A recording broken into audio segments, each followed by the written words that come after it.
আমার এখন পড়তে ভালো লাগছে না, আমার এখন বাইরে যেতে ইচ্ছে করছে। আমরা প্রতিদিন এই ধরনের কথাগুলো বলে থাকি না? আমার এটা করতে ইচ্ছে করছে বা আমার ওটা করতে ইচ্ছে করছে না। ঠিক ছোট দুটি স্ট্রাকচার ব্যবহার করে এই ধরনের কথাগুলোকে আমরা ইংরেজিতে বলতে পারি। যখন আমাদের কোনো কিছু করতে ভালো লাগে তখন আমরা ব্যবহার করতে পারি আই ফিল লাইক। যেমন, আমার বাইরে যেতে ইচ্ছে করছে, I feel like going outside. আমার নদীতে সাঁতার কাটতে ইচ্ছে হচ্ছে, I feel like swimming in the river. আমার এটা খেতে ইচ্ছা করছে, I feel like eating it. আমার একটা মুভি দেখতে ইচ্ছে করছে, I feel like watching a movie. আমার ফুটবল খেলতে ইচ্ছে করছে, I feel like playing football.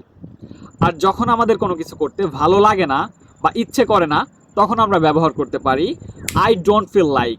যেমন, আমার এখন বই পড়তে ইচ্ছে করছে না, I don't feel like reading books. আমার এখন খেতে ইচ্ছে করছে না, I don't feel like eating. আমার এখন যেতে ইচ্ছে করছে না, I don't feel like going. আমার এখন হাঁটতে ইচ্ছা করছে না, I don't feel like walking. আমার এখন টিভি দেখতে ইচ্ছে করছে না, I don't feel like watching TV. ঠিক এই স্ট্রাকচারগুলো ব্যবহার করে আপনারা দৈনন্দিন জীবনের কথাগুলোকে ইংরেজিতে বলতে পারবেন। And to get more videos like this, follow me on Facebook.